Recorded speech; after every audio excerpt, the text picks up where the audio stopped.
Bueno, ¿qué dice la hinchada de la cátedra de radiología? En el día de hoy vamos a tocar un tema de gran relevancia, como es el esqueleto apendicular, en este caso la anatomía radiológica del miembro superior. Entonces vamos a ver en qué consiste todo esto, ¿no? En primera instancia vamos a hablar un poquito de los huesos que forman al miembro superior. En este caso vamos a hablar de la articulación del cíngulo, ¿no? Que la constituye la clavícula y la escápula, que son elementos que van a unir el miembro libre, en este caso miembro superior, al tronco. Vamos a comenzar hablando primero por los huesos, en este caso que lo constituye. En primera instancia vamos a tener este hueso plano, la escápula, ¿no? Que tiene forma, miren, triangulada, en la cual distinguimos un lado superior que es visible, ¿no? En toda su extensión. Encontramos un lado inferolateral y un lado medial. Este lado medial, que más o menos tiene un aspecto rectilíneo o vertical. Importante resaltarnos que la mayoría de todo el componente de la escápula guarda relación con los elementos de la región pleuropulmonar, sobre todo lo que tiene que ver con el borde o el lado medio, ya que este nos puede conllevar a falsos diagnósticos en patologías de región pleuropulmonar, porque puede simular procesos cicatrizales que se localizan a nivel de la región pleuropulmonar. Entonces recordamos, ¿no? Lado superior, lado medial y el lado inferolateral.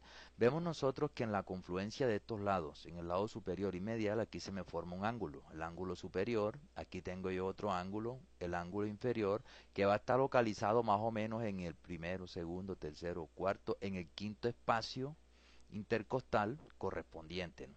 El lado, el ángulo inferior se relaciona con el lado inferolateral, que entre este lado inferolateral y este lado superior, aquí tenemos este espacio que corresponde a la cavidad glenoidea. Estructura que podemos decir es de relevancia porque se va a relacionar en este caso con el húmero, que lo veremos posteriormente.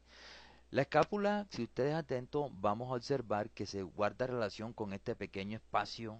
Aquí lo vemos de un color radiopaco, debido a la gran confluencia de componente muscular que se localiza en este sitio, que se conoce con el nombre de la región de la axila, que es importante en suma conocerlo, ¿no? Como veremos posteriormente, vamos a hablar de que por encima se encuentra esta estructura que conforma la apófisis o proceso coracoideo, por su aspecto en pico que va a presentarnos, que estaría en un plano que incluye a la cavidad glenoidea, que ya la estudiamos, y en esta parte al borde superior de la escápula, ¿no? Que podemos verla en este sitio.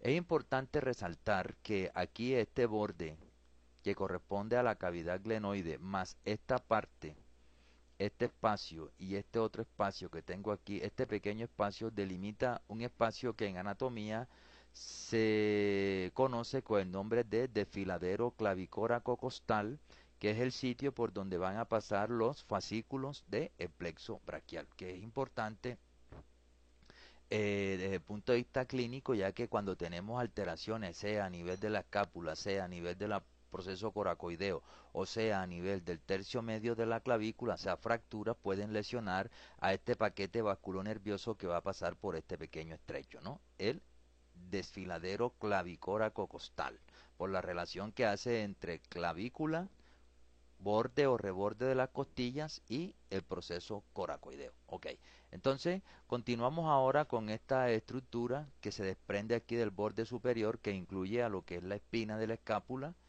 Esta espina, pues que en anatomía sabemos nosotros, ¿no? Que va a separar dos espacios. Aquí se alcanza a vislumbrar una pequeña parte que es el espacio o la fosa supraespinosa, y debajo y por detrás de esta imagen estará la fosa infraespinosa, sitio donde tiene lugar o nacimiento los músculos que llevan el mismo nombre.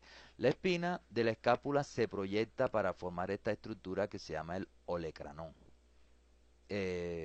el acromión, perdón, para formar esta estructura que forma el acromión, que va a estar en relación aquí en esta parte, este acromión va a estar en relación con esta parte, con esta extremidad de la clavícula, para formar la articulación acromio-clavicular, ¿no? Que como ustedes pueden ver es una articulación plana que se observa en este plano.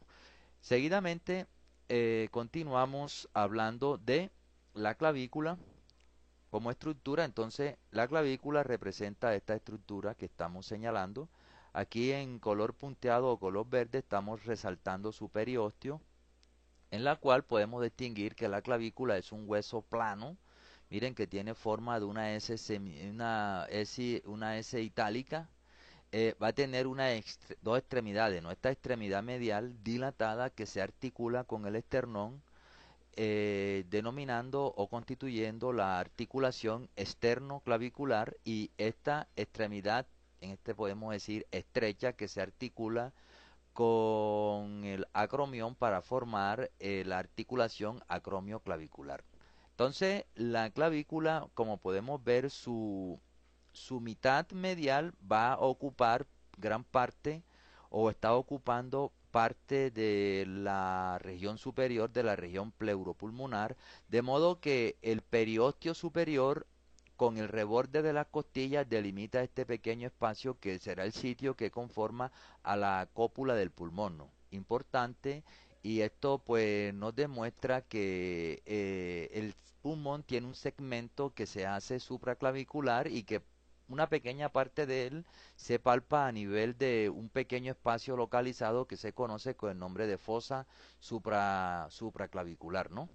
Que en ese punto es una zona donde el pulmón prácticamente está desprotegido de elementos óseos, como veremos en la parte de tórax. Ok, nos vamos ahora con el otro componente, visto aquí en color amarillo, que corresponde al elemento trabecular o el componente esponjoso de la clavícula, ¿no? Aquí pues podemos ver nosotros que a esta parte corresponde a la llamada médula rubra. Entre la médula rubra y el periósteo que se ve aquí se ve esta opacidad, ¿no? Esta opacidad que corresponde o representa el hueso compacto. Esta estructura es muy importante tenerla en cuenta, sobre todo para detectar las llamadas fracturas que se presentan a nivel de la clavícula, ya que es un hueso eh, que es muy expuesto y por lo tanto fácilmente fracturable en los traumas que ocurren a nivel de la región del hombro. Seguidamente continuamos con el húmero.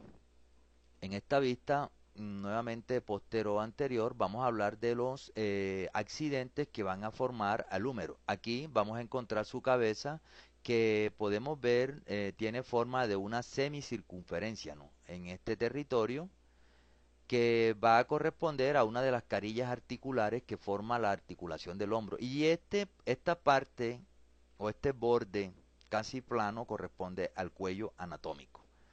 Podemos decir que el cuello anatómico es una estructura que se encuentra inmersa en la profundidad de esta dilatación o de la extremidad proximal del húmero. Vamos a encontrar estas dos elevaciones, ¿no? Esta sombreada en color verde mayor y esta sombreada en color verde menor, que forma al tubérculo mayor y tubérculo menor. Importante, ya que aquí tiene lugar a la inserción de muchos músculos que se localizan o están en relación con la escápula. Dentro de ellos, algunos músculos que forman el llamado manguito de los rotadores. Bueno, aquí en color azul estamos delimitando lo que es el periósteo.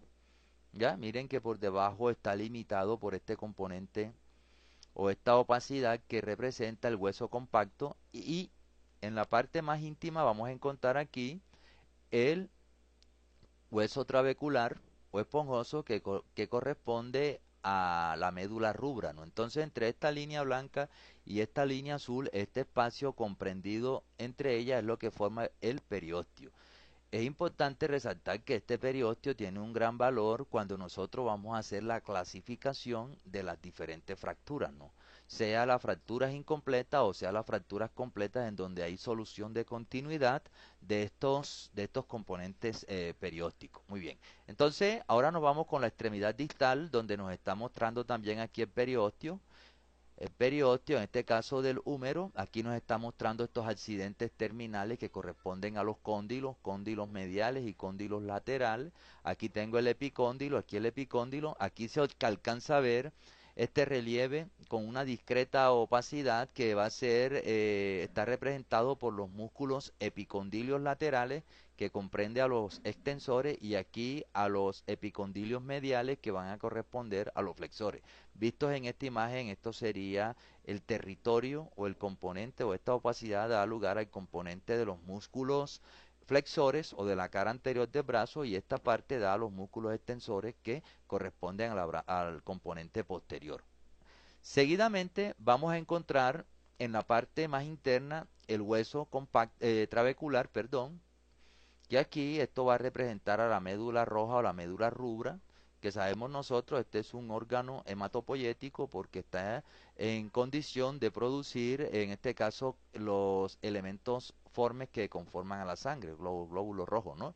O la celularidad, los glóbulos rojos y los glóbulos blancos. Entre esta línea azul y esta línea blanca vamos a encontrar esta opacidad que representa el periósteo. En este caso será el periósteo distal que conforma a el húmero.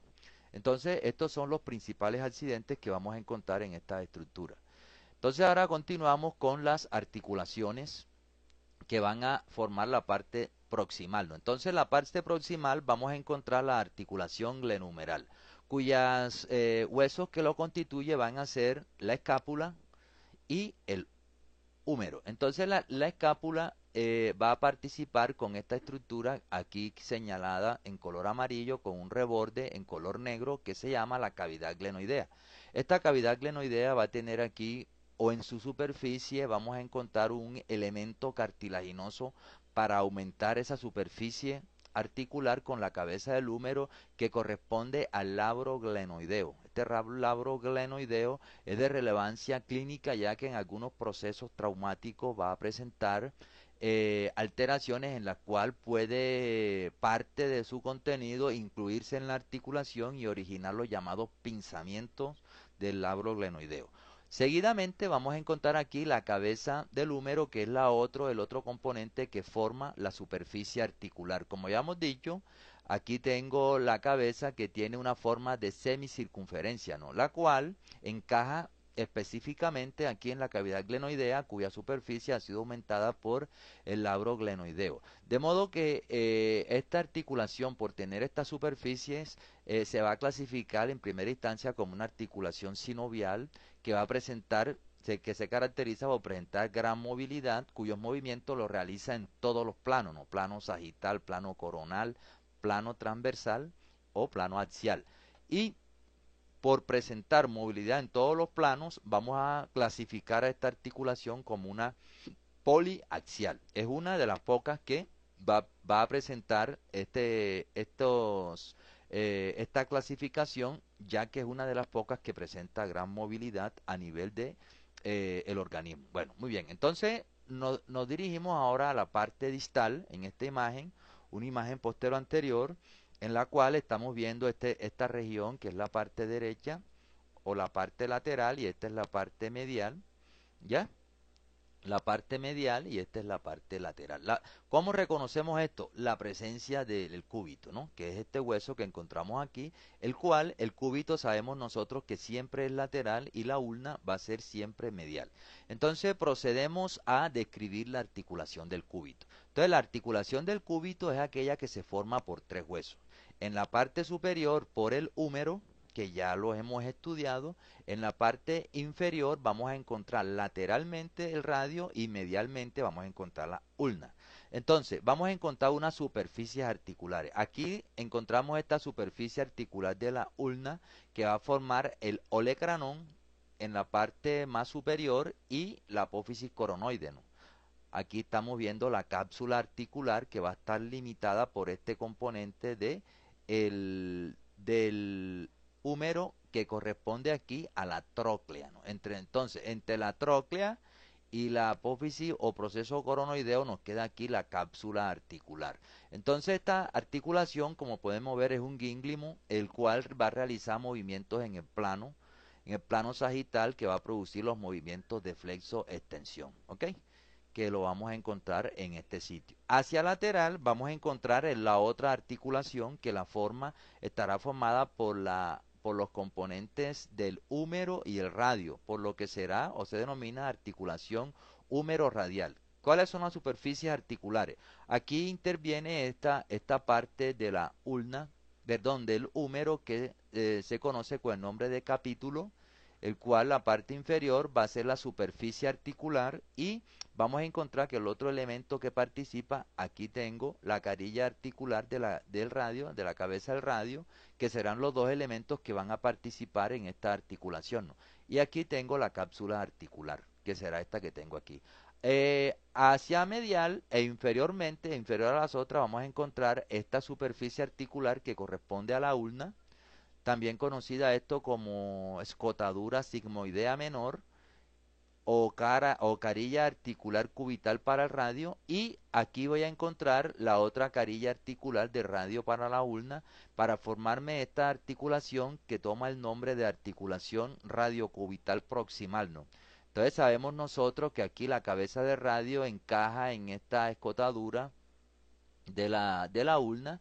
Esta articulación, como la cabeza gira alrededor de esta carilla articular, se clasifica como una trocoidea, la cual existe aquí un pivote, ¿ya? O un pie y en el cual se desplaza el radio. Esta articulación nos va a permitir los movimientos en el plano axial de pronosupinación, ¿no? O estando en posición anatómica nos va a producir la rotación medial y lateral del antebrazo, como lo hemos visto en anatomía. Bueno, muy bien, entonces continuamos hablando ahora del radio.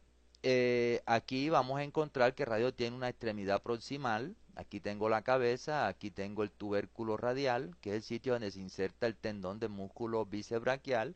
Aquí tenemos rodeado en color blanco el periósteo o el borde lateral del periósteo.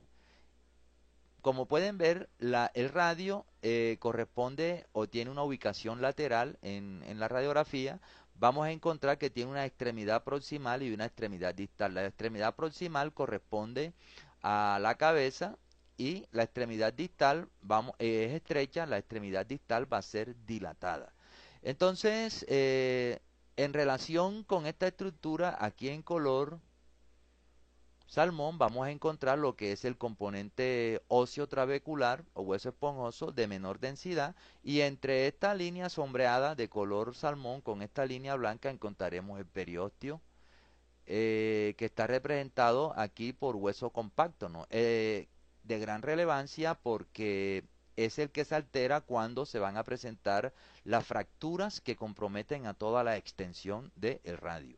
Entendiendo nosotros también que esa fractura, pues como veremos posteriormente en clínica, van a hacer que se pierda la continuidad de este periósteo o de los dos periósteos para darnos lo que son las fracturas incompletas y las fracturas completas, ¿no? Con sus diferentes clasificaciones. Entonces encontramos que entre medial a radio se encuentra la ulna o cúbito, en la cual aquí estamos detallando aquí el olecranón, aquí la apófisis o proceso coronoideo, y aquí estamos viendo todo la extensión de la ulna, donde vamos a encontrar que la parte proximal es amplia o ancha y se articula con el húmero, la parte distal si es estrecha, que termina en este proceso, el proceso estiloideo de la ulna, que pues es muy importante ya que es muy vulnerable cuando se dan caídas en las cuales el punto de apoyo es la mano, la región del tenar, del hipotenar, perdón, ya que se puede fracturar con gran facilidad. Entonces, medial a él, vamos a encontrar o por dentro de lo rojo que corresponde al borde o a la silueta del periósteo, vamos a encontrar aquí esta parte que será el hueso trabecular o esponjoso, que corresponde a la médula rubra o médula roja, órgano hematopoyético que nos va a producir célula sanguínea. Entonces, entre esto verde y esto rojo, aquí encontraremos el periósteo. Es importante resaltarnos que esta opacidad o discreta opacidad que se observa en este borde lateral de la ulna y este borde medial del radio, esta región corresponde a la membrana interósea, que es un punto articular que mantiene unido a el radio y la ulna en todo su territorio, ¿no? Entonces esto es lo que vamos a observar. También es importante resaltarnos que en esta proyección el radio ocupa una disposición o una ubicación lateral y la ulna ocupa una disposición o ubicación medial. Cuando encontramos el antebrazo, perdón, en proyección prono, vamos a encontrar que la ulna se localiza o se sitúa por delante de quién, por delante, perdón, el radio se sitúa por delante de la ulna. Es decir, al hacer rotación, este radio se ubicará por delante de la ulna, dándonos como un aspecto de entrecruzamiento entre estas dos estructuras. Bueno, muy bien. Entonces nos dirigimos ahora a la parte distal que ya tiene que ver con la región carpiana, ¿no? En la cual vamos a encontrar las superficies o elementos articulares que caracterizan a este componente. Vamos a hablar aquí de esta extremidad distal que corresponde al radio. ¿Ok? Aquí tengo proceso estiloideo del radio. Aquí vamos a encontrar la ulna. Esta ulna, miren que se articula esta parte lateral de la ulna con esta parte medial del radio formando la articulación radioulnar distal, que prácticamente es una articulación que aporta poco en los movimientos de pronosupinación, ya que principalmente están dados por la articulación radioulnar proximal, ¿no? Radioulnar proximal. Y aquí tenemos el proceso estiloideo de la ulna, miren, que está en relación con estos huesecillos de la región del carpo, ¿no? Es importante aquí resaltarnos que el espacio que forma o que se queda entre la apófisis o proceso estiloideo de la ulna con el de radio va a ser mucho menor, por lo que los movimientos de la mano en el plano coronal van a ser mucho más pronunciados hacia el lado de la ulna que hacia el lado de radio. Lo veremos enseguida. Bueno, aquí tengo unos apartes importantes desde el punto de vista anatómico que nos forma o que da o constituye la articulación radiocarpiana, que podemos decir es la que es funcional o esta articulación es funcional o la articulación funcional de la mano en la cual la superficie articular va a estar dada por tres elementos. Aquí tengo la parte distal del radio que tiene una cara articular carpiana y hacia lateral vamos a encontrar aquí el hueso escafoide con una superficie articular y el hueso lunado o semilunado con una superficie articular. Encontrando que estos dos elementos son, o estos tres elementos son los que forman la articulación radiocarpiana o articulación de la muñeca. Esta articulación, como tiene un aspecto más o menos como una elipse, pues sinovial, se ha clasificado como una articulación que presenta movimientos en los planos, ¿cuáles? En los planos sagital y en el plano anteroposterior y la combinación de estos planos que será la circunducción. Por realizar esos movimientos a esta articulación se le clasifica como una biaxial, o sea, porque realiza movimientos en el plano sagital, movimiento de flexo-extensión, en el plano coronal, de aducción y abducción y la combinación de estos movimientos que será la circunducción. No va a participar en la rotación medial o lateral, por esta razón no se clasifica como una poli, sino como una biaxial. El resto va a estar formado por otros componentes, otros huesos que se encuentran a nivel de la región del carpo. Los textos de anatomía lo describen como una hilera proximal, o sea, porque está más próxima al tercio distal del radio y una distal, ¿no? En la cual vamos a encontrar articulaciones de estos huesos del carpo. La hilera o la fila proximal la forma el escafoideo, el lunado, el piramidal y el pisiforme, ¿no? Que aquí se ven prácticamente en un solo plano. La distal que va a estar formada aquí por el hueso trapecio, trapezoide, el grande y aquí tengo el ganchoso.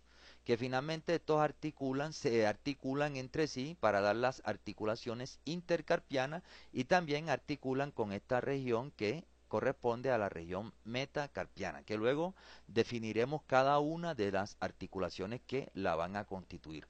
Entonces, desde el punto de vista funcional, podemos decir que la articulación del carpo, que tiene más impacto en el movimiento de la muñeca es la articulación radiocarpiana, como podemos verla aquí, ¿no? De hecho, cuando existen procesos inflamatorios que comprometen estas articulaciones, produciendo la artritis, o unas articulaciones que presenta gran susceptibilidad por la artritis, va a producir ligera o gran alteración en los movimientos que se presentan a nivel de esta articulación. Entonces tenemos aquí la región del metacarpo, esta es la región del metacarpo, en donde vemos que se articula metacarpo entre sí, relaciones intermetacarpianas, correspondiente a la que se da entre el segundo y tercero y cuarto y quinto metacarpiano. Miren, observen que aquí prácticamente el primer y segundo metacarpiano presenta un espacio o están separados con un espacio ya o debido a la gran movilidad que va a presentar esta estructura que está en relación con el dedo pulgar.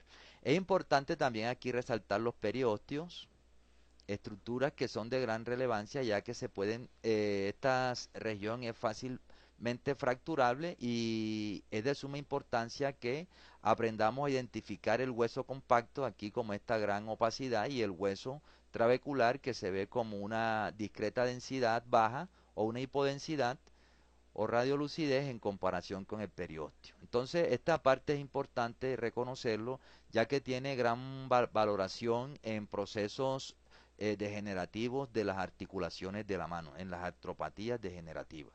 Bueno, muy bien. Entonces, continuando, vamos a hablar con las articulaciones de la mano. Vamos a distribuirlas en los siguientes grupos.